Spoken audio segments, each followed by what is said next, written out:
हरे कृष्णा। सभी भक्तों को मेरा सश्रद्ध प्रणाम।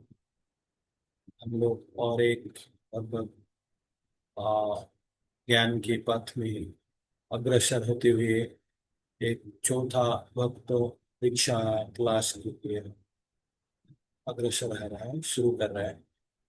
तो आप सब लोगों को स्वागत है। सभी भक्तों को मेरा प्रणाम। हम लोग आ, अति उत्साह के साथ इसमें युक्त होते हैं, इसलिए ये क्लास चलता है। अथवा इसी क्लास का कोई और महत्व नहीं है।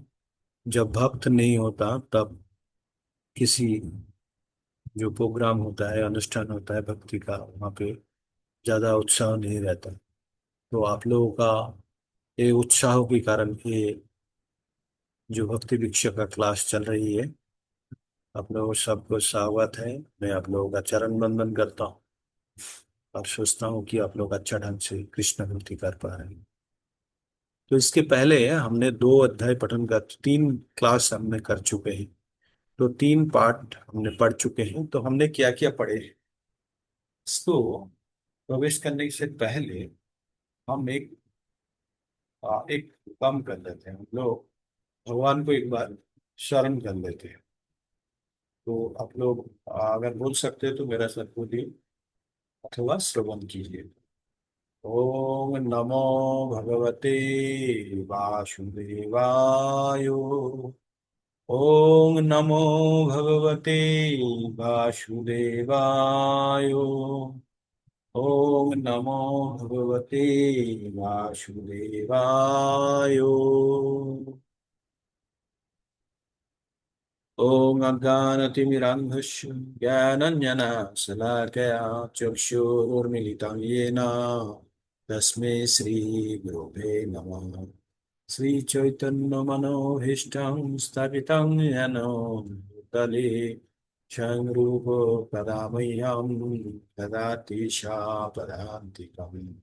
वन्देऽहं श्रीगुरु श्रीयुतपदो कमलं श्रीगुरान् वैष्णवांश्च श्रीरूपं शग्रजातं शवन् रघुनाथन्नुतं तं सजीवम् समद्वैतोषाभिभूतं परिजनसहितं कृष्णचैतन्यदेवं श्रीराधा कृष्णपादान् श्रवणललिता श्रीविशाखान्वितांश्च।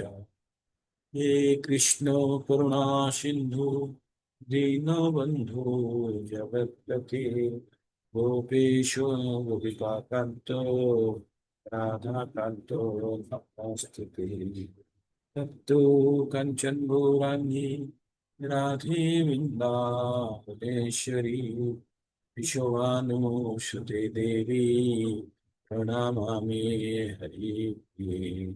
वञ्चाकल्पतरुभ्यश्च कृपा सिन्धुभ्यो एव च पतितानां पावनेभ्यो वैष्णवेभ्यो नमो नमः। नमो विष्णुपादाय कृष्णपृष्ठाय भूतले श्रीमते भक्ति वेदान्तो स्वामी निति। नमस्ते सरस्वती देवे गौरवाणी प्रचारिणे निर्विशेष शून्यवादी पाश्चात्य देशोत्तारिणे। नमो महावदन्नाय कृष्ण प्रेम पदायते कृष्णाय कृष्ण चैतन्य नाम्ने गौरतिषे नमः। जय श्री कृष्ण चैतन्य प्रभु नित्यानंद श्री अद्वैत गदाधर शिवासादि भक्तो। हरे कृष्ण कृष्ण कृष्ण हरे हरे हरे राम हरे राम राम राम हरे।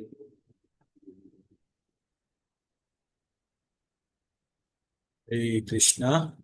तो हम लोग जब भी कोई भी प्रोग्राम करेंगे तो गुरु परंपरा को प्रणाम कर लेंगे। तो ये जो टोटल फॉर्मेट हमने अभी जो गायन किए या श्लोका उच्चारण किए, ये फुल हमारा गुरु वर्ग को सम्मान या प्रणाम लगाने के लिए।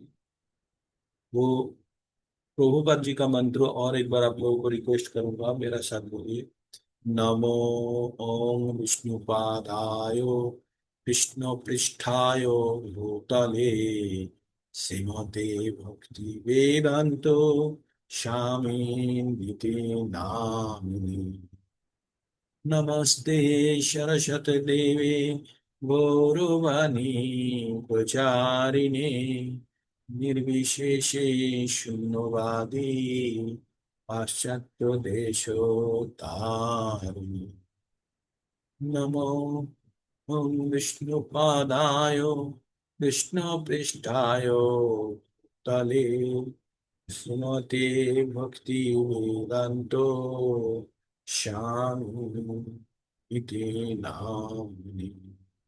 नमस्ते सरस्वती देवी गौरवाणी प्रचारिणे निर्विशेष वादी पाश्चात्य देशोत्तारिणे।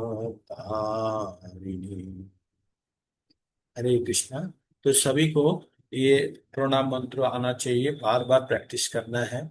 प्रभुपद जी का कृपा कृपा के बगैर हम लोग कुछ भी नहीं कर सकते हैं। हम लोग जो ऑर्गेनाइजेशन के साथ जुड़े हुए हैं, इसका प्रतिष्ठाता या फाउंडर आचार्य आचार्य जिसको बोलते हैं श्रील प्रभुपाद। तो श्रील प्रभुपाद जी ने हम लोगों के ऊपर दया करके हम लोगों को ये जो कृष्ण भक्ति का पथ अत्यंत सरल बना दिया है। और इसी सरलता को हम अपना जीवन में उतार के हम भक्ति की पथ में और अग्रसर हो पाएंगे।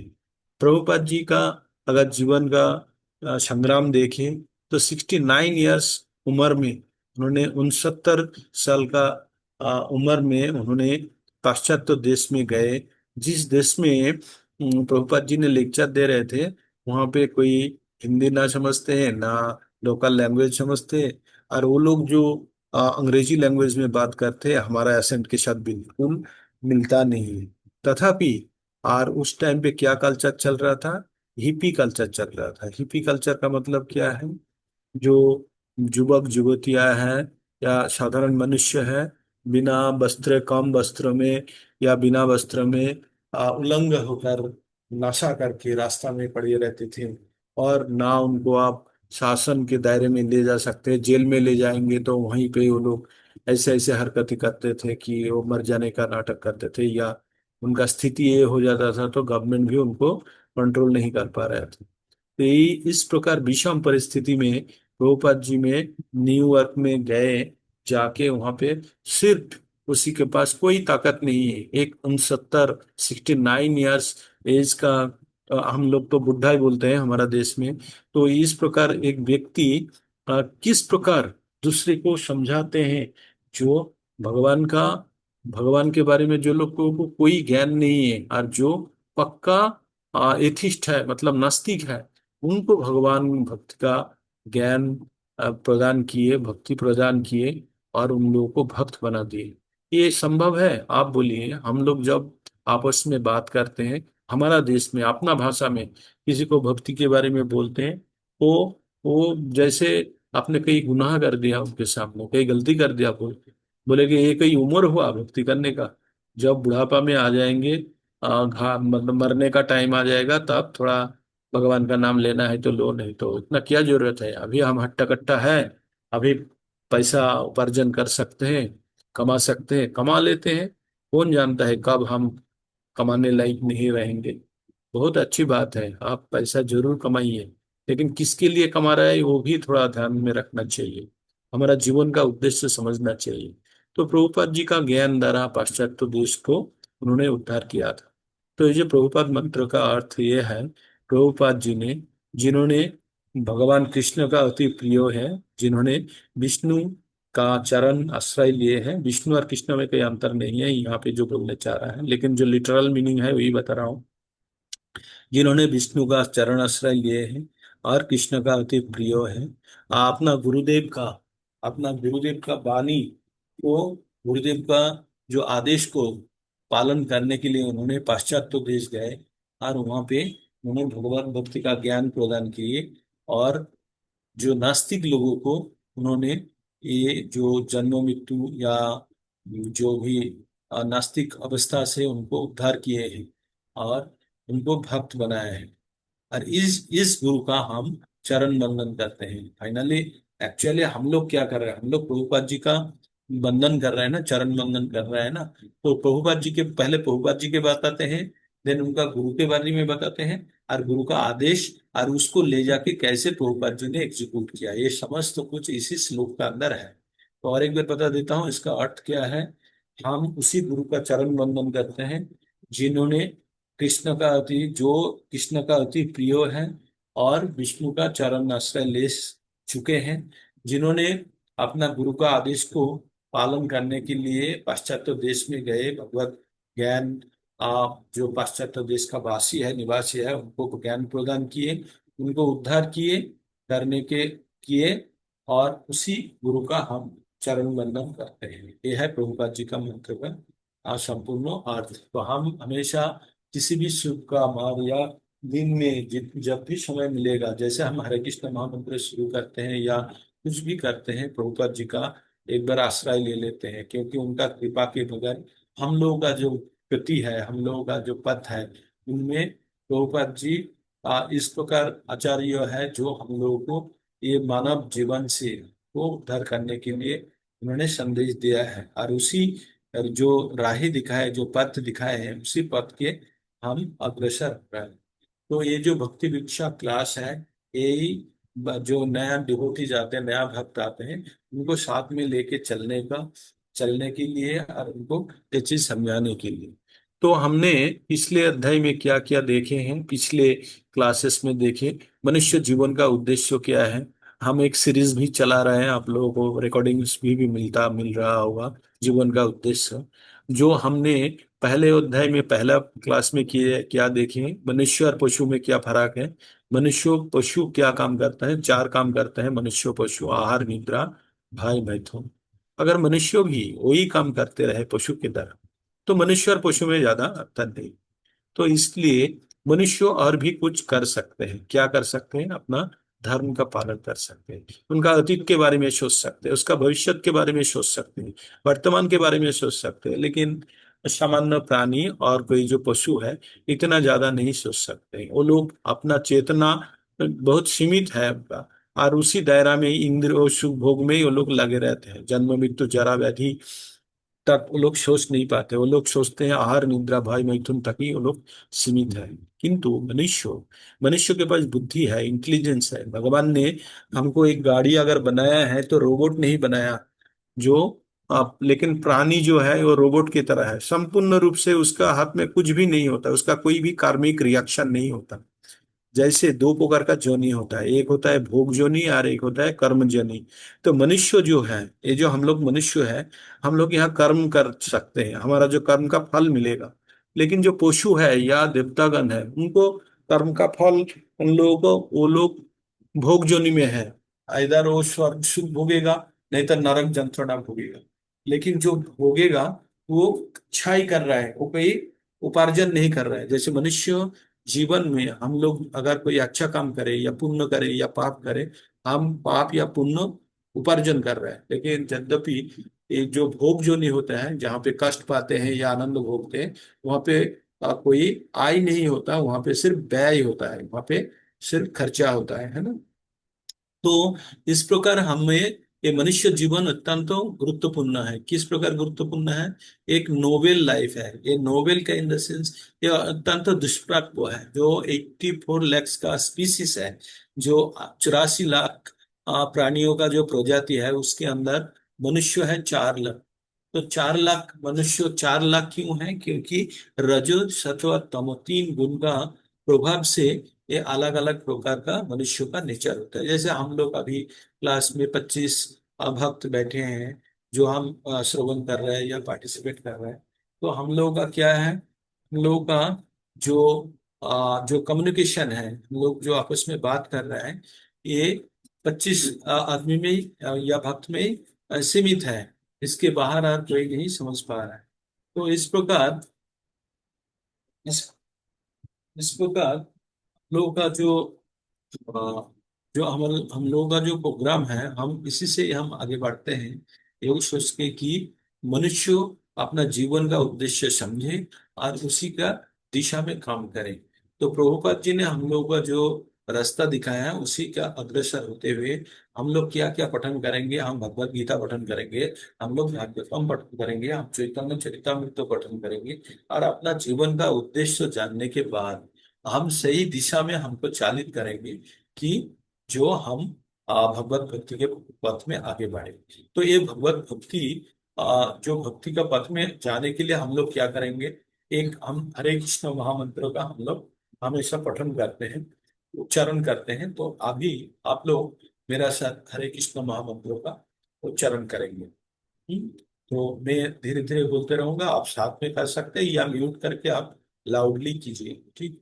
हरे कृष्णा, हरे कृष्णा, कृष्णा कृष्णा, हरे हरे, हरे राम, हरे राम, राम राम, हरे हरे, हरे कृष्णा, हरे कृष्णा, कृष्णा कृष्णा, हरे हरे, हरे राम, हरे राम, राम राम, हरे हरे। आप लोग भी गाइए मेरे साथ।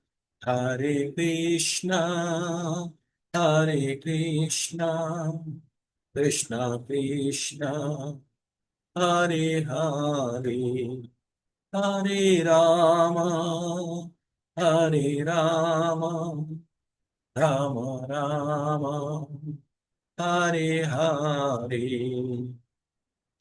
तो ये जो हरे कृष्ण महामंत्र है, ये महामंत्र है, इसको बोलते हैं गोलोकेरो प्रेमोधनो हरिनाम संकीर्तन। तो ये ट्रांसीडेंटल वाइब्रेशन बोलते हैं, इसको बोलते हैं आध्यात्मिक ध्वनि। ये ट्रांसीडेंटल वाइब्रेशन है जो हमको भगवान के साथ जुड़ने के लिए हमको चालित करते हैं। और हमका मन के अंदर जो चित्त के ऊपर जो हमारा एक मलिन अवस्था में है या चित्त के ऊपर धूल जमा हुआ है, उसको सफाई करने का काम है कौन, जो हरे कृष्ण मोहम्मद। तो हम लोग दूसरा श्लोका में पठन करेंगे परवर्ती समय में। चेतो दर्पण मार्जनम बोल के, चेतो दर्पण मतलब चित्त रूपी दर्पण को मार्जन करने के लिए ये जो महामंत्रों का उपयोग करा जाता है। तो हमारा चित्त के ऊपर बहुत मैल गिरा हुआ है, इसलिए अपना स्वरूप नहीं देख पाते। स्वरूप अपना जो धर्म क्या है, धर्म के बारे में बता रहे थे हम लोग। धर्म है जो मनुष्य, मनुष्य का धर्म है हमारा। धर्म मतलब वैशिष्टो, गुना, नेचर, ये बोल सकते हैं। जैसे पानी का धर्म है तरलता, चीनी का धर्म है मिठास, इस प्रकार मनुष्य का धर्म है। मनुष्य ईश्वर का अंश है और ये अंश का काम है पुण्य का सेवा करना। पुण्य कौन है, भगवान है, और उनका सेवा करना है मनुष्य का काम। कोई और भी प्राणी, किसी भी प्राणी ये चीज सोच भी नहीं सकते, कर भी नहीं सकते। सिर्फ मनुष्य को एक मौका मिला है। तो जो हम भगवत पठन करते हैं, भगवत गीता करते हैं, भक्ति विषयक क्लास कर रहे हैं, जो 25 भक्त बैठे हुए हैं, ये सब मनुष्य है, कोई पशु नहीं होंगे। पशु द्वारा ये संभव नहीं है, क्योंकि पशु उसका भविष्य, अतीत एवं वर्तमान तीनों चीज के भीतर सिर्फ वर्तमान में ही जीते हैं वो लोग। उनका चेतना धरा रोबोट की तरह काम करते हैं। यद्यपि मनुष्य के पास भगवान ने बुद्धि दिए है, भगवान ने गाड़ी बनाया लेकिन उसके साथ स्टेयरिंग भी रखा है, सो दैट हम अगर इच्छा के अनुसार गाड़ी को अपना दिशा में चालित कर पाए, है ना। तो यही चीज जान के हमको मनुष्य जीवन का उद्देश्य हमने जाने कि मनुष्य जीवन का उद्देश्य है समस्त प्राणी के भीतर मनुष्य अत्यंत बुद्धिमान है। और भगवान का असीम कृपा के बाद ही कोई मनुष्य बनते हैं। और मनुष्य बनने के बाद अगर भगवत भक्ति में आते हैं तो सर्वोच्च प्रकार का कृपा लाभ किए हैं जो भगवत भक्ति में आए। और भगवत भक्ति में आने के बाद वो ज्ञान अर्जन करते हैं और उसके जान पाते हैं जीवन का परम उद्देश्य, चरम उद्देश्य। जब जान जाते हैं तो उसी दिशा में कर्म करना शुरू कर देते हैं। तो हमारा जीवन का परम उद्देश्य क्या है? ये जो हम धराधाम में है, यहाँ पे हम, ये धराधाम का नाम है दुखालयम अशाश्वतम। यहाँ पे हम चार प्रकार का समस्या के अंदर से जा रहे हैं, जूझ रहे हैं। चार प्रकार से समस्या क्या है? जन्म, मृत्यु, जरा, व्याधि। तो इसका मतलब जिसका जन्म हुआ है उसका मृत्यु होना ही है। तो जन्म जब हम ग्रहण करते हैं, जब मातृगर्भ में रहते हैं, वो भी एक विषम परिस्थिति है, वो कोई अनुकूल परिस्थिति नहीं है। या कोई 5 स्टार होटल में आराम कर रहा है, ऐसा नहीं। हमेशा कष्ट के अंदर ही रहते हैं जब मातृगर्भ में रहते हैं। तब मातृगर्भ से जब भूमिष्ठ हो जाते हैं, जब धराधाम में जब प्रवेश कर जाते हैं, तब माया के जाल में फंस जाते हैं और तब भूल जाते हैं। जब मातृगर्भ में रहते हैं, कष्ट करते हैं, तो मनुष्य सोचते हैं कि भगवान एक बार आपका नाम, हम मौका मिले तो आपका नाम स्मरण कर करके हमें जन्म मृत्यु का चक्र से बाहर हो जाएंगे। यद्यपि मनुष्य जब धराधाम में जब जन्म ले लेते हैं, धीरे धीरे माया का जाल में फंस जाते हैं और माया में मोहित हो जाते हैं। होने के बाद अपना जीवन में भूल जाते हैं भगवान का रोल और शुरू कर देते हैं अपना इंद्रिय भोग तृप्ति के अनुसार आगे बढ़ना शुरू कर देते हैं। तो इस प्रकार धीरे धीरे मनुष्य जब बड़ा होते होते धीरे धीरे वो भूल ही जाते हैं अपना जीवन का उद्देश्य। लेकिन किसी भी वक्त अगर किसी का कोई गुरु कृष्ण का कृपा हो कि किसी इंसिडेंट एक्सीडेंट के द्वारा मनुष्य को समझाया जाता है कि ये मनुष्य का अब जो जीवन है, जो इंद्रिय भोग करना ही जीवन का उद्देश्य नहीं है, इसके बाहर भी मनुष्य का जीवन का उद्देश्य है क्या? ये जन्म मृत्यु का बाहर जाना। कैसे जन्म मृत्यु का बाहर जाना? क्योंकि हमारा इस जीवन में ये धराधाम का नाम क्या है? दुखालयम अशाश्वतम। दुखालयम मतलब ये पृथ्वी जो है, आप इनको कभी नहीं बोल सकते हैं कि ये आनंद पाने का जाएगा है। ये दुखालयम है, दुख का जाएगा है। और अशाश्वतम क्यों बोलते हैं? क्यों? क्योंकि इस जगह में, ये जगह शाश्वत नहीं है, स्थायी नहीं है। कुछ दिन के बाद हमको ये धाम, ये धराधाम छोड़ के जाना पड़ेगा। और जब हम जीवित है तब हमको क्या क्या स्थिति के अंदर से गुजरना पड़ता है? चार स्थिति के अंदर से गुजरना पड़ता है। क्या? जन्म जब हो गया, कष्ट करके तो जन्म हुआ, उसके बाद क्या होगा? वृद्ध अवस्था होगा। किसी को कोई नहीं बचा सकता है वृद्ध अवस्था से, सबको ये वृद्ध अवस्था के अंदर से गुजरना होगा।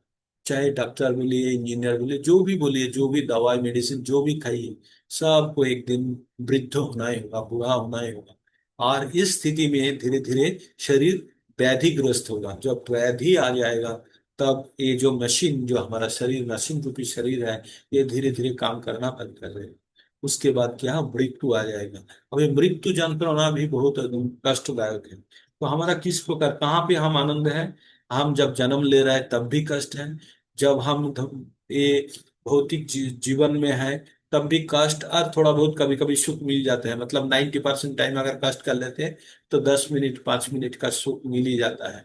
तो उसी को अगर कोई सुख समझ के दोबारा इस जीवन में घूमने चाहते हैं तो ठीक है। लेकिन ज्यादातर मनुष्य अज्ञानता के कारण जन्म मृत्यु का चक्र में फंसे रहते हैं। अज्ञानता का इसका मतलब, ये जन्म क्यों होता है, क्यों मृत्यु होता है, कैसे होता है, ये जन्म मृत्यु का चक्र कैसे चलता है, ये ज्ञान है ही नहीं, तो इसको अज्ञानता बोलते हैं। तो हम लोग क्या होता है, जन्म होने के बाद वृद्ध होता है, बूढ़ा होता है, उसके बाद क्या होता है, व्याधिग्रस्त होता है, उसके बाद मृत्यु होता है। ये चार समस्या के अंदर से गुजरना पड़ता है जो भी जन्म लेता है। और इसके अलावा और त्रिताप है, तीन प्रकार का ताप है। क्या क्या है? अधिभौतिक, अधि आत्मिक और अधिदैविक। अधि आत्मिक मतलब कोई भी तकलीफ मेरा साथ हो, मेरा पैर में दर्द हो, मेरा सर में दर्द हो, मेरा बुखार हो, इट इज पार्टनिंग टू मी, मेरा साथ जो लगा हुआ है, इस प्रकार दर्द को बोलते हैं आध्यात्मिक। अरे आध्यात्मिक जो समस्या है, ये मेरा साथ ही है। अगर मेरे को प्रॉब्लम हुआ है, अगर बुखार हुआ है, तो दवाई मेरे को ही खाना पड़ेगा। या और भी कठिन अवस्था है तो मेरे को हॉस्पिटल में अगर एडमिशन लेना है तो मेरे को ही एडमिशन लेना पड़ेगा। ये नहीं हो सकता है कि मैं अपना किसी रिलेटिव को बोलूं या नौकर चाकर को बोलूं कि तुम जाओ, जाके सो जाओ हॉस्पिटल का बेड में और मेरे लिए इंजेक्शन लो, दवाई लो। नहीं हो सकता। तो जिसका तकलीफ है उसी को ही भोगना है। तो ये है आधि आत्मिक। आधि भौतिक है, जो आप कुछ उसके लिए जिम्मेदार नहीं है, लेकिन आप उसके द्वारा प्रभावित हो गए। जैसे रास्ता में जा रहा है, एक्सीडेंट हो गया, रास्ता में भीड़ है, आप नहीं जा पा रहे, आपको कोई इंपॉर्टेंट जगह पे जाना था, आप नहीं जा पाए, आपका नुकसान हो गया, आपका अवरोध हो रहा है, पत्थरबाजी हुआ, आपका गाड़ी का शीशा तोड़ दिया। तो इस प्रकार का कष्ट जो है ये आपके साथ हो रहा है, लेकिन आप यद्यपि आप डायरेक्ट रूप से इसके साथ आप कनेक्टेड नहीं हो। तो ये गया आदि भौतिक, मतलब suffering due to the actions of the surrounding animal बोलिए और ये क्रिएचर्स बोलिए, whoever may be। तो that is also where you are directly, you are not related और not directly participant in that activity, आप कोई उसमें अंशग्रहण नहीं कर रहे, तथापि आपको प्रभावित कर दिया। तो ये आदि भौतिक है। आदि दैविक, जो दैवी क्रिया जैसे सूखा, अकाल, देन बाढ़, देन भूकंप, इस प्रकार का जो घटनाएं घटते हैं जिसके ऊपर हमारा कोई भी नियंत्रण नहीं है। तो ये तीन प्रकार का ताप से हमको गुजरना पड़ता है। तो हमको ये मनुष्य का जीवन में सात समस्याएं हो गया। एक जन्म, जरा, व्याधि, मृत्यु, और और क्या है लास्ट वाला बोला, मृत्यु, और तीन हो गया आध्यात्मिक, आदि भौतिक, और आदि। तो ये सात प्रकार का समस्या से जाने से, इससे निकालने के लिए क्या करना है, ये जन्म मृत्यु का चक्र से जो बाहर हो जाएगा, ये सात प्रकार का समस्या से निकाल जाएगा। तो इसी के लिए हमको क्या करना है, ज्ञान अर्जन करना है। पहले ज्ञान अर्जन करने के बाद उसी दिशा में हमको चलना है जो शास्त्र या हमारा आचार्य ने बताया है ना। तो हमको, तो अच्छा नेक्स्ट वाला अभी हम लोग समझेंगे, भगवान है कि नहीं। बहुत मनुष्य पूछते हैं भगवान कहाँ है, हमको दिखाओ। भगवान है तो आप लोगों को जो को भी मन में कभी कभी संदेह होता होगा, भगवान है तो क्यों दिखता क्यों नहीं है ना। तो हम अक्सर बोलते हैं यस, भगवान अवश्य है। भगवान इतना बड़ा कलाकार है, इतना बड़ा चीज बनाया है जो हम कभी सोच ही नहीं सकते। हम हैं अनु। अनु मतलब जैसे मान लीजिए एक समंदर है, समंदर से अगर दो बूंद पानी लेके आए, वो दो बूंद पानी समंदर के साथ कंपेयर किया जा सकता है? नहीं। समुंदर वाला गुण होगा उसमें, जो वो पानी में हाइड्रोजन वाटर, हाइड्रोजन ऑक्सीजन का रेशियो, उसमें मिनरल कंटेंट जो भी है लगभग सेम ही 100% ही मिलेगा। लेकिन वहाँ का जो क्वांटम है, जो राशि है, जल राशि है, वो तो अनेक है ना। तो जब बहुत मात्रा में है, उसके साथ दो बूंद पानी का कोई कंपैरिजन नहीं हो सकता है। वहां पे आंधी आ सकता है, तूफान हो सकता है, लहरें हो सकते हैं, वहां पे जहाज चल सकते हैं, यद्यपि दो बूंद पानी में कुछ भी नहीं हो सकता। किंतु दोनों पानी का गुण लगभग सेम है। तो इसी प्रकार मनुष्य जो है खुद सोचते हैं कि भगवान जैसा है। हाँ, भगवान जैसा है गुण में, लेकिन क्वांटिटी में अत्यंत अत्यंत सूक्ष्म है, अत्यंत अणु है, भगवान है विभु। तो ये चीज जानने के बाद हमको क्या करना है, हमको ये सोचना होगा कि ये मनुष्य जीवन में हमको ऐसा क्या करना है जो हम इस तकलीफ से बच सकते हैं। जब भी कोई तकलीफ होता है हम डॉक्टर के जाके बोलते हैं ना, डॉक्टर साहब ये हुआ है, हमको क्या करना है बोलिए। तो इस प्रकार मनुष्य जीवन का हमको असली समस्या को ढूंढना होगा। असली समस्या क्या है, जन्म मृत्यु जरा व्याधि, आदि भौतिक, आदि दैविक और आदि आत्मिक। रशियन यूक्रेन युद्ध हो रहा है, मिडिल ईस्ट में युद्ध हो रहा है, वो है प्रॉब्लम है वो टेम्पुररी। लेकिन असली प्रॉब्लम क्या है, असली प्रॉब्लम है हमारा जन्म क्यों हुआ है। जन्म हुआ तो क्यों मृत्यु होगा। अगर हमको जन्म मृत्यु जरा क्यों होंगे, हम क्यों नहीं, क्यों व्याधिग्रस्त होंगे, ये है असली समस्या। इस समस्या का समाधान अगर नहीं कर पाएंगे तो बार बार हमको ये धराधाम में आना पड़ेगा।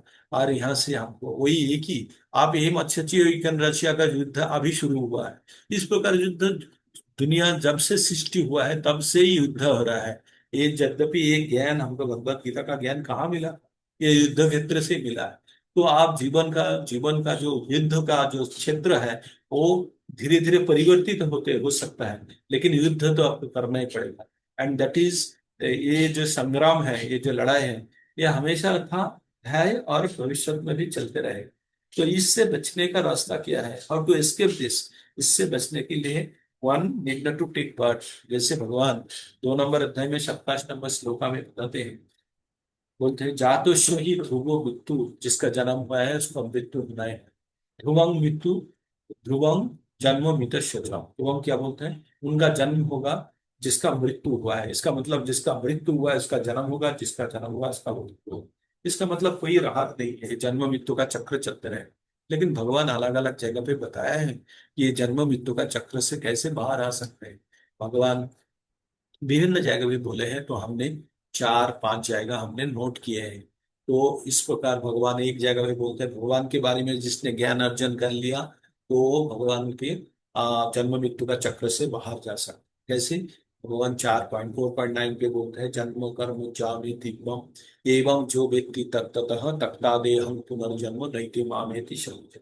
हे अर्जुन, जिन्होंने मेरा ये दिव्य जन्म और मेरा कर्म के बारे में पूरा ज्ञान अर्जन कर लिया, ये देह त्यागने के बाद दोबारा उसको जन्म नहीं लेना पड़ता है, भगवान ने बताया है।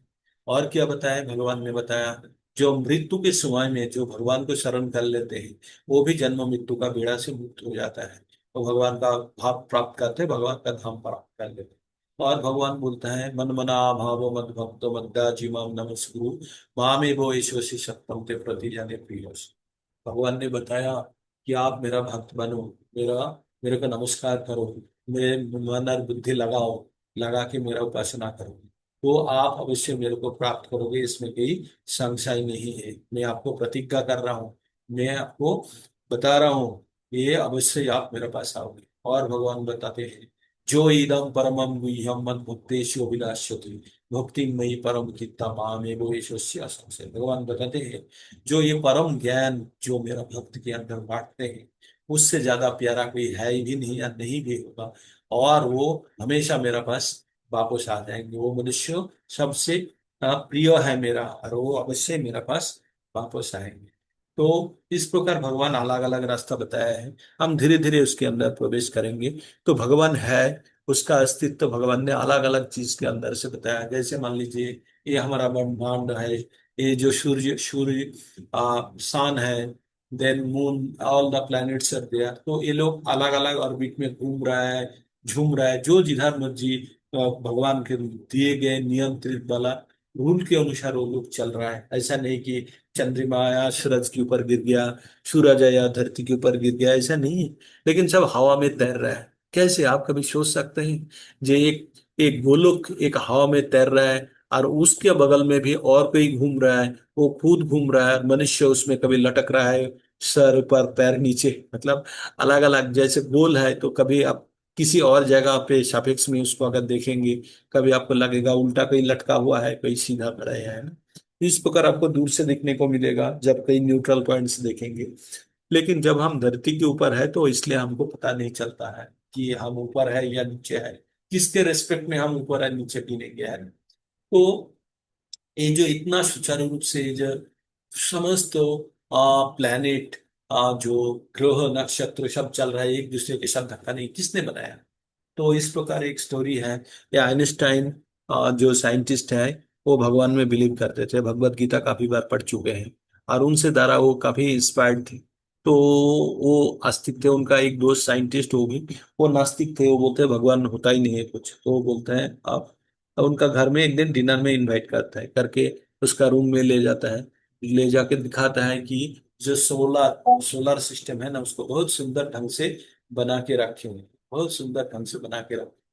तो कोई सूरज लटक रहा है, उसका बगल में अलग अलग जो ग्रह है वो घूम रहा है, मतलब सुंदर सा मॉडल बनाया है। देख के मन मोहित हो गया, उसका जो साइंटिस्ट है दोस्त है, वो देखा, बोला बहुत सुंदर है, किसने बनाया? तो आइंस्टाइन ने बोला, "आ, ये ऐसे ही बन गया, ये हमने कोई नहीं बनाया।" बोला, ऐसे हो सकता है? तुम बताओ किसने बनाया? बोलो मैं बना लूं।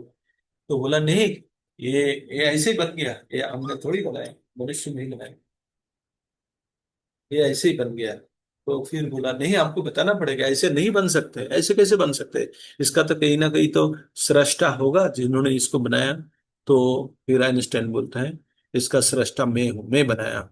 तो बोलता हाँ, तभी तो आप तो क्यों फिर झूठ क्यों बोल रहे हैं?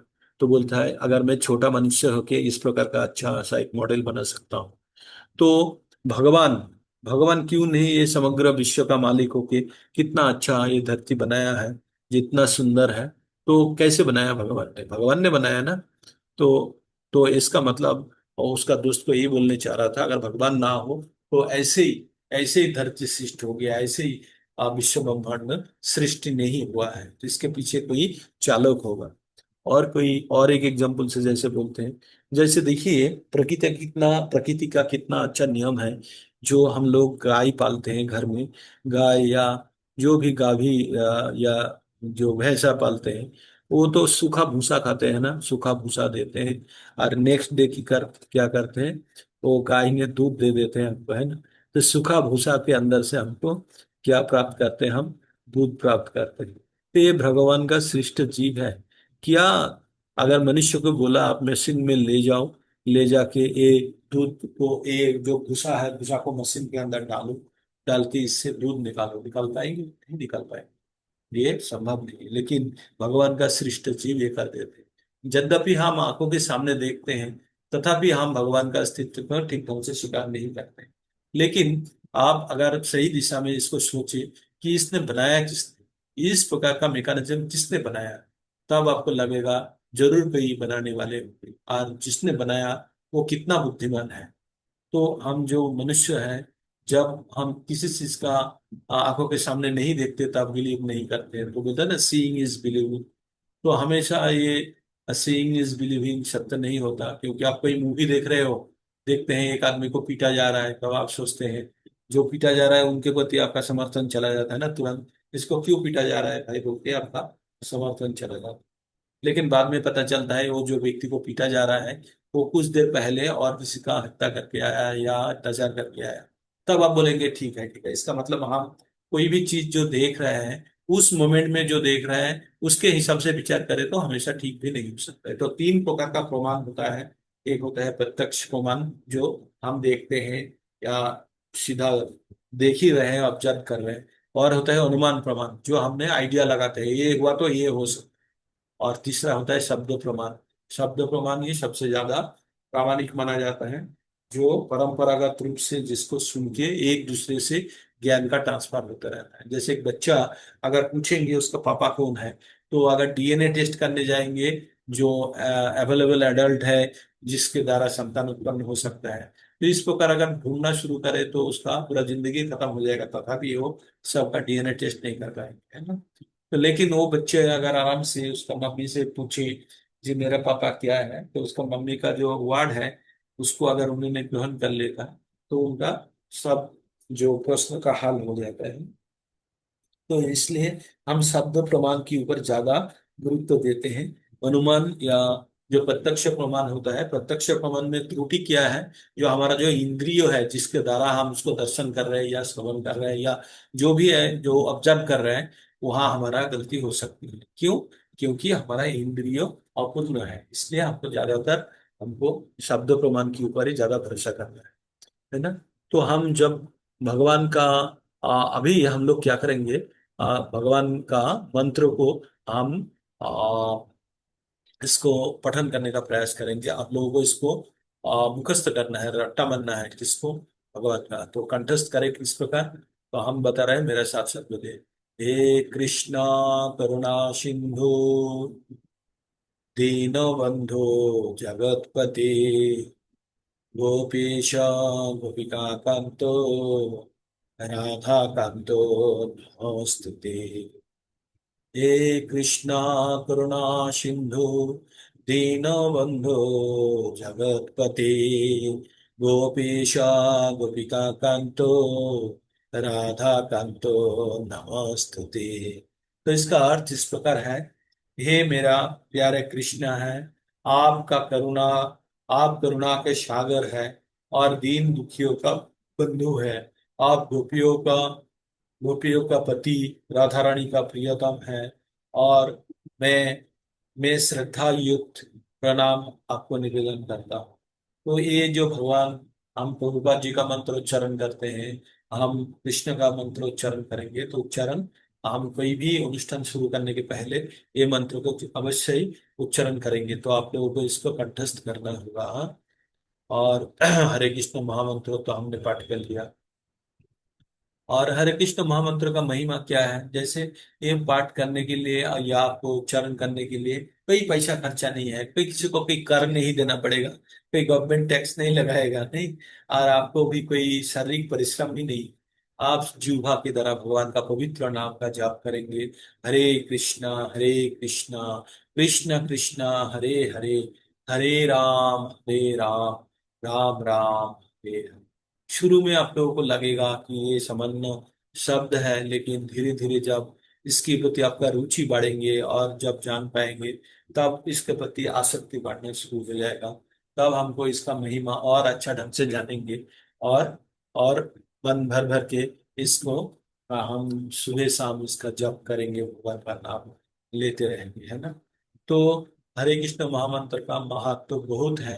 ये एक दिन में आपको समझ में नहीं आएंगे या इंटरेस्ट नहीं आएगा, लेकिन धीरे धीरे जब हम इसके अंदर प्रवेश करेंगे तो हमको और अच्छा लगना शुरू हो जाएगा। तो हमने ये बताया कि बात की है कि विश्व ब्रह्मांड का चालक है।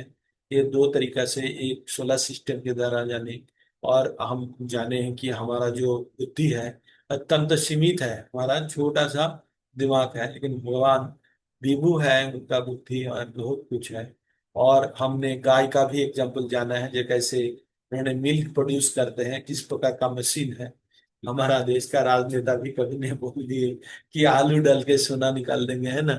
तो सही ने, उन्होंने सही बोला, अगर भगवान सोचे तो इस प्रकार मशीन बना के भी दे भी सकते हैं। भले ही मनुष्य नहीं बना पाएंगे, लेकिन भगवान तो जरूर दे सकते हैं। अगर भूसा खा के कोई अगर दूध दे सकते हैं, तो मनुष्य क्यों नहीं, भगवान क्यों नहीं एक मशीन दे सकते हैं जिसमें आलू डाल के सोना निकल जाए, आराम से निकल जाएगा। उनका कंसेप्ट सही है, लेकिन भगवान दे तब मनुष्य शायद नहीं कर पाएंगे। और भगवान देखिए, ये प्रकृति जो भगवान का शक्ति है, एक्चुअली भगवान का तीन शक्ति होता है। एक होता है अंतरंगा शक्ति, जो राधा रानी का रूप में बोला जाता है, या अल्लादानी शक्ति बोलते हैं, वो भगवान का इंटरनल पोटेंसी। और एक होता है एक्सटर्नल पोटेंसी, जो बहिरंगा शक्ति, जो हम प्रकृति को देख रहे हैं ना, नेचर को देख रहे हैं, पेड़ पौधा, बारिश होता है, तूफान होता है, आंधी होता है, बादल होता है, ये सब कुछ होता है। ये बहिरंगा शक्ति भगवान का जो बहिरंगा शक्ति है, दुर्गा देवी इसको चलाती है, तो इसको प्रकृति बोलते हैं। तो बहिरंगा शक्ति का जो गुण है, ये शक्ति क्या है, ये शक्ति हमारा अंदर कुछ गुण उत्पन्न करता है। किस गुण उत्पन्न करते हैं? सतस रजस सत्तम। ये प्रकृति के संसार में जब मनुष्य आते हैं तो उसके अंदर गुण का संचार होता है, और वही गुण मनुष्य को चालना करते हैं। तो हमको हमेशा चाहिए कि हमको शतगुण का स्तर में उत्तीर्ण होना है। तो भगवान का प्रकृति का अगर देखिए, भगवान कितना सुंदर प्रकृति बनाया है। जहाँ राजस्थान है वहां बारिश कराने के लिए समुंदर को लेके चला जाते हैं। कैसे? हमको अगर किसी जगह पे पानी पहुंचाना है, तो हम जेरिकन में या किसी बाकेट में लेके जाएंगे ना, ले जाने का प्रयास करेंगे। लेकिन भगवान ने क्या किया, या हम क्या करेंगे, एक पंप लगाएंगे, लगा के उससे नल लगा के वहां तक पहुंचाएंगे, है ना। लेकिन अगर मान लीजिए बारिश की तरह अगर बरसात कराना है तो कैसे करेंगे? ऊपर पाइप ले जाके वहां से फिर पानी को स्प्रे करना होगा ना। कितना कष्टदायक, कितना बड़ा इंफ्रास्ट्रक्चर चाहिए। लेकिन भगवान देखिए, जो सूरज का रोशनी से क्या करते हैं, समंदर को, पानी को भाप बना देते हैं, देके उसको बादल में कन्वर्ट करते हैं, उसको हवा के द्वारा चालित करके दूसरा जगह लेके जाते हैं, जाके वहां पे ठंडा करके फिर बरसात, है ना। तो भगवान का जो चलना है, मतलब जो सिस्टम बनाया है, सब बोलते हैं नेचर, नेचर ही भगवान। अगर कोई बोलता है ये भगवान नहीं, नेचर चलाता है, तो उन्होंने जिसने बोला है एकदम सही बोला है। उनको आधा पता है, जितना पता है उतना बता दिया। अभी नेचर किसने बनाया, वो चीज बोलते ही उसको पता चल जाएगा भगवान ने बनाया। पहला तो नेचर द्वारा ही चलता है, एकदम सही है। और दूसरा वाला पार्ट उनको पता नहीं। तो भगवान ने ये जो नेचर बनाया है, वो नेचर इतना सुचारू रूप से बनाया है, इतना सूक्ष्म रूप में बचा है, सब कुछ परफेक्ट है। सिर्फ इम्परफेक्ट है जो यहाँ रहने वाले हैं, और हम सोचते हैं कि हमारा अनुसार सब कुछ चले, है ना। तो भगवान का बारे में हम जितना भी सुनेंगे, और भगवान के बारे में हम उतना ही आकृष्ट होंगे। तो भगवान हमको यही चीज बता रहा है कि ये दुनिया का नाम है दुखालयम अशाश्वतम। यहाँ जितना जल्दी मनुष्य समझ जाएंगे कि यहाँ पे हम कभी भी सुख नहीं पा सकते। हम हमेशा जो सोचते हैं कि ये सुख है, यद्यपि ये सुख नहीं है, ये एक लालच। जैसे मच्छी को पकड़ने के लिए ये जो हुक होता है ना, उसमें कांटे होता है, उसमें कुछ खाना दे देता है। जब मच्छी उसको खा जाता है, तब वो हुक को खींच के मच्छी को फंसा के उठा लेते हैं। तो ये जो प्रकृति है, ये प्रकृति का काम ही है हमको थोड़ा सा लालच देके इसमें बांध के रखना, और हम उसमें फंस जाते हैं, और हम कर्म करना शुरू कर देते हैं। कर्म क्या होता है? जो भी हम जीवन धारण के लिए जो भी एक्शन करते हैं, क्रिया करते हैं, वही कर्म है। और ये जो कर्म है, ये तीन प्रकार का होता है। एक होता है सकम कर्म, एक होता है विकर्म, और एक होता है अकर्म। तो सकम कर्म जब हम कर्म करेंगे ना, उसका फल आएगा, उससे फल आएगा ना। तो फल अगर पुण्य है तो आपका खाता में जमा होगा, अगर पाप है तो वो भी आपका खाता में जमा होगा। अगर पाप और पुण्य दोनों, अगर आपका कोई काम अगर उत्पन्न कर रहा है, तो पाप और पुण्य आपका भंडार में जम रहा है। और ये जो पाप और पुण्य आप कर रहे हो या हम कर रहे हैं, इसको भोगना पड़ेगा। मतलब ये दुनिया का नियम है क्या, हमने जो भी पुण्य या पाप करेंगे उसको हमको भोगना है। पुण्य करेंगे तो पुण्य भोगेंगे, पाप करेंगे तो पाप भोगेंगे। तो ये भोगना ही पड़ेगा। तो अगर भोगने के लिए फिर जन्म लेना है, और जन्म लेंगे तो फिर फंस जाएंगे माया का चंगुल में। तो हमको क्या करना चाहिए? हमको करना चाहिए कि हम जन्म मृत्यु का चक्कर में कैसे बाहर आए। उसको बाहर आने के लिए हमारा वर्तमान जीवन जो है, इसको हमको उपयोग में लाना है। हमको ये ज्ञान प्राप्त करना है कि मनुष्य का जीवन कैसे चलता है, किस प्रकार से मनुष्यों, ये जो जन्म मृत्यु का चक्र है, ये प्रकृति का नेचर है, ये कष्टमय दुखमय जीवन, ये जन्म मृत्यु जरा व्याधि आदि भौतिक आदि दैविक आदि आत्मिक, इस प्रकार समस्या से निकल सकता है। तो इसके लिए अलग अलग मार्ग का उल्लेख किया गया। इनमें सबसे उल्लेख है भक्ति मार्ग। जो भक्ति मार्ग में जाने के लिए जो आप लोगों को कनेक्ट किया गया है, धीरे धीरे धीरे धीरे आप भक्ति मार्ग की ओर आगे बढ़ जाएंगे। तो हम लोग क्या करेंगे, हम लोग जो भी भक्त अभी कनेक्टेड आप लोग जो है, तो आप लोगों को सबको अनुरोध करूंगा, आप लोग जॉब करना शुरू कीजिए। जो भी नहीं करते, जो नया भक्त है वो तो नहीं जाने हैं। जप मतलब भगवान का नाम का निरंतर शरण निर्दिष्ट हो। किस प्रकार, जैसे मान लीजिए हमारा हाथ में एक माला है, या गणना करने का कोई यंत्र है, या हम अंगुली से भी गणना कर सकते। तो किस प्रकार हम करेंगे? हरे कृष्णा कृष्ण कृष्ण हरे हरे, हरे राम राम राम हरे हरे। ये हुआ एक। इसका मतलब ये इस प्रकार का 108 बार जब करेंगे तो उसको बोलते हैं एक माला। जब हम हरे कृष्ण महामंत्र को 108 बार जब बोलेंगे, तो इस प्रकार हमको कितना माला करना है? जितना कर सकते हैं उतना ही करना है। अभी तो शुरू तो कीजिए। जिन्होंने शुरू नहीं किया उनको मैंने अनुरोध है कि आप लोग शुरू कीजिए। किस प्रकार? हरे कृष्णा कृष्ण कृष्ण हरे हरे, हरे राम राम राम हरे हरे, हरे कृष्णा कृष्ण कृष्ण हरे हरे, हरे राम राम राम हरे हरे। इस प्रकार जैसे दो हुआ, तो इस प्रकार 108 जब करेंगे तब एक माला। कम से कम एक माला करना शुरू कर दीजिए।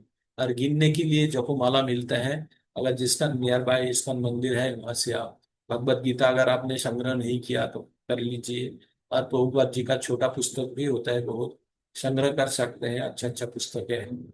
और हमें ज्ञान पाने के लिए दो रास्ता है। एक क्या रास्ता है? एक रास्ता है हमको श्रवण करना है, दूसरा पठन पठन करना है। तो श्रवण करना है किससे? पारंपरिक, जो गुरु परंपरा में कनेक्टेड है। हम प्रभुपाद के पुस्तक के बाहर एक भी शब्द नहीं बोलेंगे। यही है हमारा कमिटमेंट है, यही हम सोचते हैं। हम खुद को सोचते हैं अमेजन का डिलीवरी भाई, हम कुछ भी नहीं जोड़ेंगे। जो भी आपने डिमांड किया वही आपको सप्लायर ने जो सप्लाई कर रहा है वो आप तक पहुंचाने का जिम्मेदारी होता है, जो वक्ता होता है। तो हम सोचते हैं, हम हमारा मेरा डिजिग्नेशन क्या है? हम है लीड सर्वेंट। आपका सेवा देने के लिए मैं लीड सर्वेंट सर्वेंट हूँ, जो आपको सेवा देंगे, है ना। तो आपका सेवक है। तो सेवा करने के लिए आपको जो भी जरूरत है वो चीज हमको पहुंचाने का जिम्मेदारी है। तो भगवत भक्ति का शब्द अर्थ भी आप लोग मेरा क्षमता के अनुसार आप तक पहुंचाने का मैं प्रयास करूंगा। और वही पहुंचाने का प्रयास करूंगा जिन्होंने हमारा आचार्य ने बताया है ना।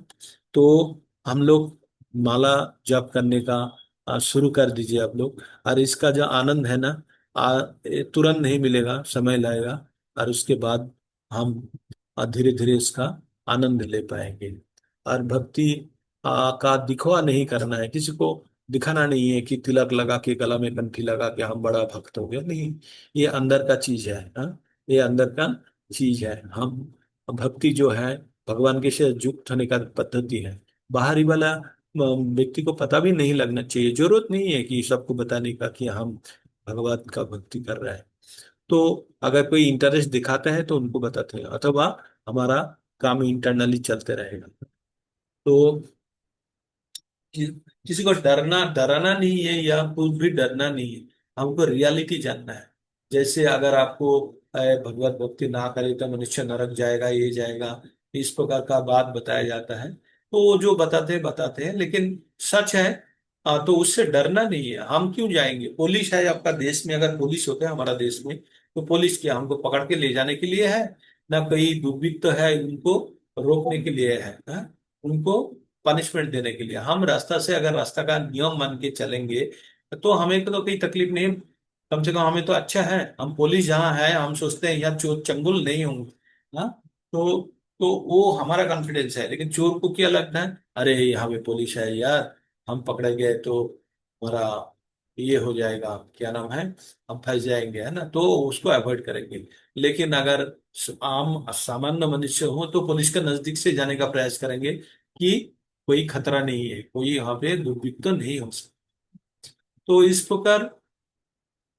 प्रकार हम आ, भगवत भक्ति के लिए धीरे धीरे ज्ञान अर्जन करेंगे और धीरे धीरे अग्रसर होंगे। ये बहुत जन्मों का हमारा कर्म फल के रूप में जमा हुआ है जो धराधाम में हम ये भक्ति के लिए जो आ रहे हैं। आप जान लीजिए, आप लोग भगवत गीता पठन किए हैं, जो भक्ति का पथ में जो आता है, इस प्रकार मनुष्य का संख्या बहुत कम होता है। हाँ, बहुत ही कम होता है। भगवान बोलते हैं मनुष्य नाम सहस्रेषु कश्चित जतति सिद्धये जदति मापि सिद्ध नाम क्वेश्चन मन व्यक्ति तत्व। तो भगवान बोलते हैं हजार हजार मनुष्य के अंदर से कोई एक भगवान को पाने का इच्छा प्रकाश करता है। और इस प्रकार का भगवान को जो जान लेता है, तत्व के रूप में जानता है, वो इस प्रकार जो जानने वाले हैं उनमें से हजार हजार मंदिर से एक दो को ही जान पाता है। और जो जान लेते हैं वो भगवान को अवश्य प्राप्त करते हैं। तो भगवत भक्ति करने वाले का संख्या बहुत ही कम है। आपको दिखेगा हजार हजार मनुष्यों के अंदर से एक आदमी भक्ति करने की इच्छा व्यक्त करेगा। और इस प्रकार हजार हजार भक्ति करने वाले हैं जो कर रहे हैं, उनमें से एक ही होगा जो सच्चाई में भगवान का एक दो या कुछ ही संख्या में होंगे, जो बहुत सीमित होंगे, जो भगवान का सच्चा रूप में भक्ति कर रहा है। तो हमको भी सच्चा भक्ति करने के लिए धीरे धीरे अग्रसर करना है। हमको कोई दिखवा नहीं है, किसी को दिखाना नहीं है। और और भी आप भक्ति का पथ में आगे बढ़ेंगे तो आपको पता चलेगा भगवान जो आपको दे के रखे, जो सुविधाएं दे के रखे हैं, वो सुविधा मतलब आपको फंसा के रखे, वो आपको फंसा के रखे हैं। जो भी सुविधा आपके पास है, आप जान लीजिए वो फंसा के रखा है। हाँ। जिस प्रकार आपका घर में अगर एक प्लाज्मा टीवी या वॉल टीवी बहुत बड़ा एलसीडी लगा हुआ है, और आपके पास इंटरनेट लगा हुआ है, और आपका हजारों चैनल लगा हुआ है, तो आपको टाइम मिलेगा वो टीवी छोड़ के उठने का? या आपका दूसरे का घर में एक पुराना ब्लैक एंड व्हाइट डब्बा वाला टीवी लगा हुआ है, और आपका जो डीडी का वो टेरेस्ट्रियल एंटेना लगा हुआ है जिसके द्वारा एक या दो चैनल आता है, तो कौन ज्यादा व्यस्त रहेंगे टीवी देखने में? जिसके पास सुविधा है। तो हम लोगों के पास अगर ज्यादा सुविधाएं हैं, भौतिक सुविधाएं हैं, तो आप जान लीजिए भगवान ने दिए हैं आपको फंसाने के लिए। लेकिन उस सुविधा होते हुए भी अगर इस ये ज्ञान आपके अंदर में आ गया कि भगवत भक्ति करना चाहिए, तो आप जान लीजिए भगवान का चरम दया है। तो उसी उसी इसी सुविधा को काम में लगाते हुए भगवत भक्ति करना है। और आप जो भी प्रोफेशन में है, प्रोफेशन चलने दीजिए, क्योंकि जीवन धारण के लिए तो कुछ कर्म करना पड़ेगा। लेकिन ऐसा नहीं कि हम सुबह से शाम तक परेशान हो रहे हैं एक कूपन अर्न करने के लिए, कूपन अर्न करने के लिए, उपार्जन करने के लिए, जिसका वैल्यू एक ही दिन होगा। चाहे वो 100 करोड़ का हो और 1 करोड़ का हो। फूड कूपन कूपन अगर मेरा इस्तेमाल करने के लिए, जैसे मान लीजिए मेरे को एक कूपन दिया गया, जो कूपन का मैं ही इस्तेमाल कर सकता हूँ, और एक खाने का कूपन है जिसका उसका वैल्यू कुछ भी हो, हजारों करोड़ भी हो वो कूपन का वैल्यू, लेकिन खाएंगे कितना? जितना मेरा हिम्मत होगा ना। तो 10-10 रुपया का खाएंगे, 20 खाएंगे, 100 खाएंगे, 1000 खाएंगे, 2000, 5000, 1 लाख का ही नहीं खा लिया मान लीजिए। उसके बाद क्या होगा? कूपन एक्सपायर कर जाएगा। तो मनुष्य का जीवन में मनुष्य को सोच लेना होगा कि हमको क्या चाहिए, ये जीवन क्या। हम इतना धन उपार्जन कर ले कि धन गिनते गिनते हमारा मृत्यु हो गया, फिर पुनः हम जन्म लेके फिर वही काम करते रहेंगे, या जन्म मृत्यु बेड़ा जाल में फंस जाएगा। तो इससे बेहतर होगा मनुष्य ज्ञान अर्जन करे और जाने जीवन का असल उद्देश्य। और असली उद्देश्य जानने के बाद मनुष्य को क्या करना चाहिए, उसी दिशा में काम करना चाहिए। जिस प्रकार ये बुद्धि को सही उपयोग करते हुए ये जन्म मृत्यु का चक्र से रोक, है ना। तो यही था आज का क्लास का एक सार संक्षेप। मैं कोशिश किया आपको बताने का जो इसमें है। तो धीरे धीरे हम लोग आगे बढ़ेंगे। अगला हफ्ता में बस। और चाहेंगे कि आप लोग बन बन के मतलब खुद भी परिश्रम करें, थोड़ा परिश्रम इन द सेंस भगवान का नाम जपे, हरे कृष्ण महामंत्र कीर्तन करने का प्रयास करें। किसी भक्त के साथ कनेक्टेड रहिए, जिसके द्वारा आप भक्ति भिक्षा में आए उनके साथ कनेक्टेड रहिए। और सुबह वाला कार्यक्रम में अगर आप चाहते तो जुड़ सकते हैं। जो ने अब बहुतों ने आप लोग को जोड़ते हैं। जो जो नहीं जुड़े हैं, हम लोगों का 4:30 बजे से हम लोग कन्ग्रेशन, जो संकीर्तन का जो प्रोग्राम चलते रहते हैं, जो जपा होते रहते हैं, ऑनलाइन में जप होते रहते हैं, हरे कृष्णा कृष्ण कृष्ण हरे हरे, हरे राम राम राम हरे हरे, इस प्रकार हम लोगों का जपा चलते रहते हैं। हम आप लोगों को लिंक दे दूंगा, आप देखिए ज्वाइन करके अच्छा लगेगा। लेकिन धीरे धीरे एक दिन में ज्वाइन करके आपको लगेगा ये ज्यादा परिश्रम हो रहा है, लेकिन आपको आनंद आएगा देख के। बहुत उत्साह और बहुत उत्सुक श्रद्धालु हैं सब, 4 बजे से लगे रहते हैं कि कैसे भगवान के साथ कनेक्ट होना है। ये जगत, ये दुनिया थोड़ा भिन्न है, जहाँ पे ईश्वर के साथ युक्त होने के लिए सब उत्सुक हैं और उसके लिए प्रयत्न करते रहते हैं। तो आप लोगों को स्वागत है। मॉर्निंग जपा सेशन का लिंक मैंने दे दूंगा अपना ग्रुप पे। जो जो इच्छा व्यक्त करते हैं एक बार युक्त होके देखिए किस प्रकार होता है। फिर धीरे धीरे धीरे धीरे धीरे हम लोग फिर से भगवतम भगवत गीता पुनः हम पठन करेंगे। मैं चाह रहा था कि आप लोगों के लिए हफ्ता में एक क्लास में काफी नहीं है, इससे ज्यादा संख्या बढ़ाना चाहिए। मैं भी चाहता हूँ, देखता हूँ, लेकिन आप लोग सभी तो लगभग काम करते हैं। तो काम जो करते हैं मतलब वर्क प्लेस में, हाँ कर्म तो सभी करते हैं। जो जॉब करते रहते हैं बाहर काम करते के लिए समय निकालना मुश्किल पड़ जाए। सैटरडे का तो डेज इंटैक्ट रहे, और एक दिन बुधवार या कोई दिन को मैं ढूंढ रहा हूँ जिसके द्वारा लोगों को कनेक्ट कर सकें। तो ये रहा आज का प्रोग्राम। हम लोग हरे कृष्ण महामंत्र को दोबारा पठन करके आज यही समाप्त करेंगे। पुनः मिलते हैं अगला सत्र। हरे कृष्णा कृष्ण कृष्ण हरे हरे, हरे राम राम राम हरे हरे कृष्ण।